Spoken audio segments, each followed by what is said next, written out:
Hey, boys and girls, it's Miss Sweeney. We are going to have the Stellaluna vocabulary lesson. So let's get started. This week's story is Stellaluna by Janelle Cannon. These are the vocabulary words that we are going to be working with this week. Scent, perched, anxious, babble, dodging, trembling. Let's look at each one now. Scent, a smell. The scent of the flowers filled our home and made it smell fresh. So you can see the little girl is smelling the flowers, so she's getting the scent of the flowers. Perched is our next word. Rested on something. The birds perched on the limb while calling out to the other birds. Let's look at this video of the birds that are perched.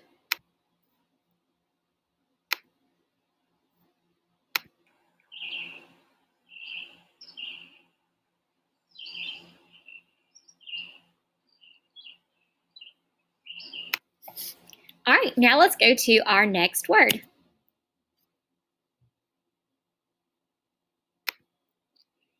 Anxious means nervous or uneasy about something.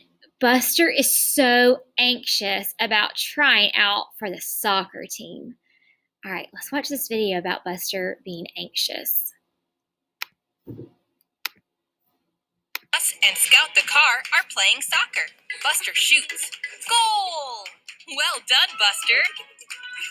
Great work. Whoa, it's a soccer bus. He plays for the Big Bus soccer team. He wants Buster to come try out for the team. But, oh no, Buster is too shy. Scout encourages him, and Buster says okay. He'll come to the big game tomorrow. Scout is very proud of her friend, but Buster is still nervous. That night, Buster is sleeping peacefully in his garage. Buster dreams he's playing on the Big Bus soccer team. The game starts, but oh dear, the buses play rough. Now it's Buster's turn in goal. He tries to save it, but oh dear, the soccer buses don't look very impressed. Poor Buster, he's tried so hard. Phew, it was just a bad dream. But now Buster's even more nervous about trying out for the team. Scout does her best to encourage him. Buster can do it. She believes in him. Buster is so anxious about trying out for the soccer team, so he's very nervous or uneasy about something. Our next word is babble, to talk quickly in a silly way. Let's look at this video of the baby babbling.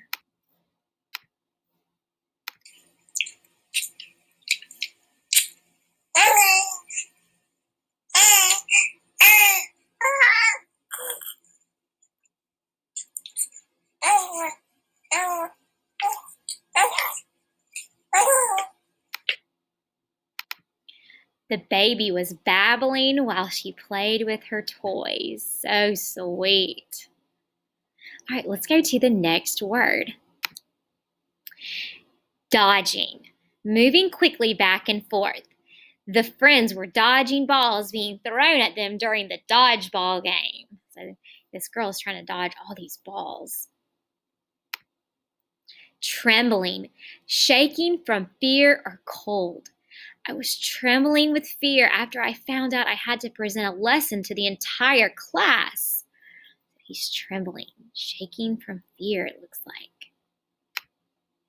Now, we're going to listen to the story Stellaluna by Janelle Cannon. And as the story's being read to you, I want you to be listening for those 6 vocabulary words. And if you hear them, you can do a motion, or maybe you can do some kind of like thumbs up that you've heard it. All right, let's begin.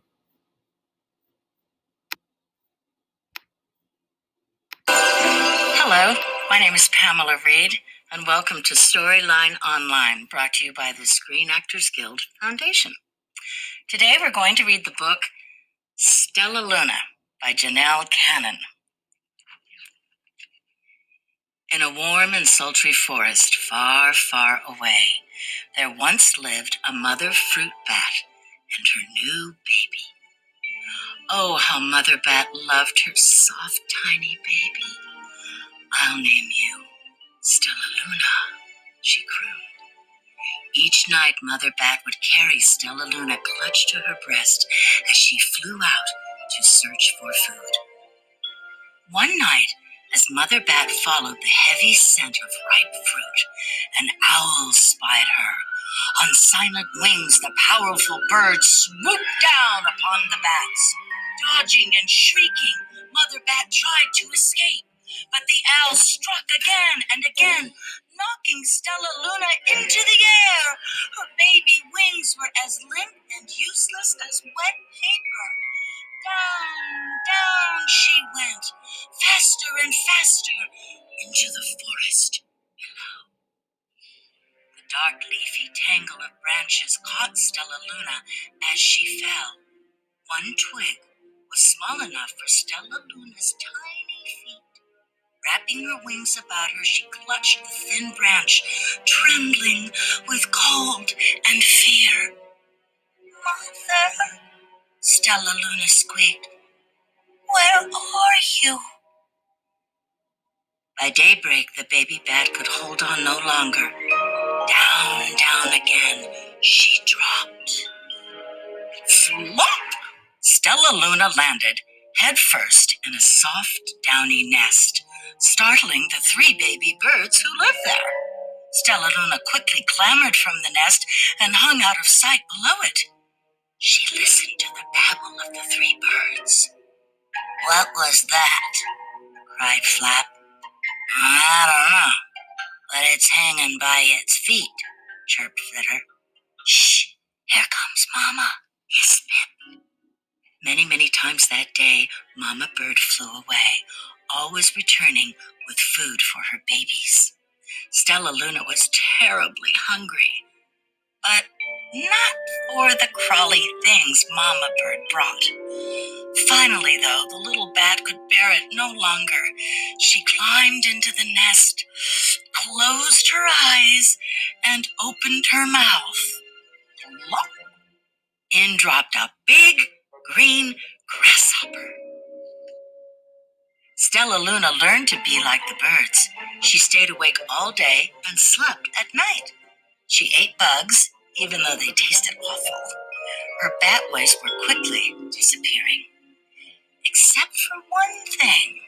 Stellaluna still liked to sleep hanging by her feet. Once when Mama was away, the curious baby birds decided to try it too. When Mama Bird came home, she saw 8 tiny feet gripping the edge of the nest. "Eee!" she cried. "Get back up here this instant. You're going to fall. Break your necks." The birds clambered back into the nest, but Mama Bird stopped Stellaluna. "You are teaching my children to do bad things. I will not let you back into this nest unless you promise to obey all the rules of this house." Stellaluna promised. She ate bugs without making faces. She slept in the nest at night, and she didn't hang by her feet. Stellaluna behaved as a good bird should. All the babies grew quickly. Soon the nest became crowded. Mama Bird told them it was time to learn to fly. One by one, Pip, Flitter, Flap, and Stellaluna jumped from the nest. Their wings worked. "I'm just like them," thought Stellaluna. "I can fly too." Pip, Flitter, and Flap landed gracefully on a branch. Stellaluna tried to do the same. "Ooh, ouch. Whoops. How embarrassing." "I will fly all day," Stellaluna told herself. "Then no one will see how clumsy I am." The next day, Pip, Flitter, Flap, and Stellaluna went flying far from home. They flew for hours, exercising their new wings. "The sun is setting," warned Flitter. "We better go home, or we will get lost in the dark." said Flap. But Stellaluna had flown far ahead and was nowhere to be seen. The three anxious birds went home without her.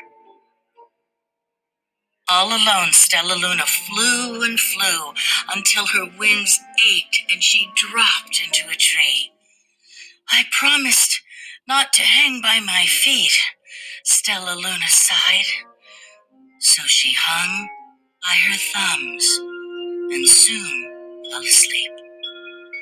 She didn't hear the soft sound of wings coming near. Hey, a loud voice said, "Why are you hanging upside down?" Stellaluna's eyes opened wide. She saw a most peculiar face. "I'm not upside down.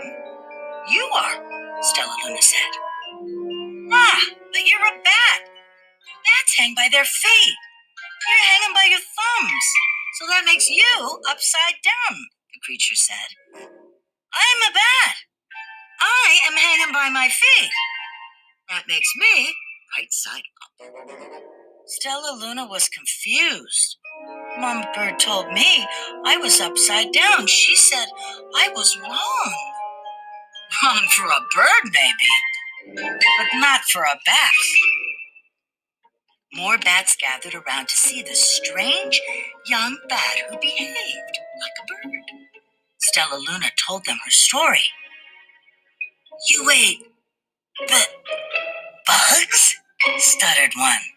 "You slept at night?" gasped another. "Very strange," they all murmured. Wait, let me look at this child." A bat pushed through the crowd. "An owl attacked you?" she asked.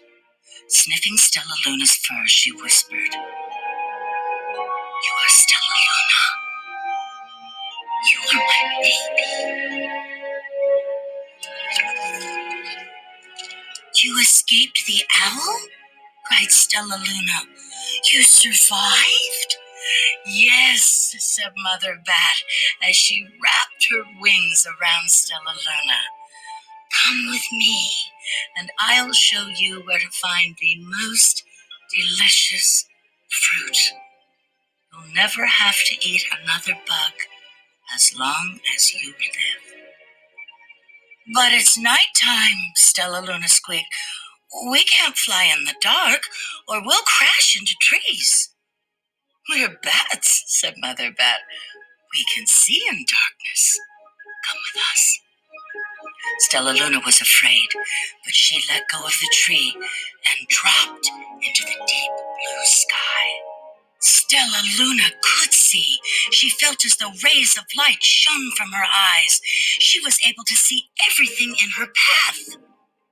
Soon the bats found a mango tree, and Stellaluna ate as much of the fruit as she could hold. "I'll never eat another bug as long as I live," cheered Stellaluna as she stuffed herself full. "I must tell Pip, Flitter, and Flap." The next day, Stellaluna went to visit the birds.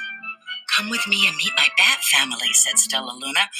"Okay, let's go," agreed Pip. "They hang by their feet and they fly at night, and they eat the best food in the world," Stellaluna explained to the birds on the way. As the birds flew among the bats, Flap said, "I feel upside down here." So the birds hung by their feet. "Wait until dark," Stellaluna said excitedly. "We will fly at night." When night came, Stellaluna flew away.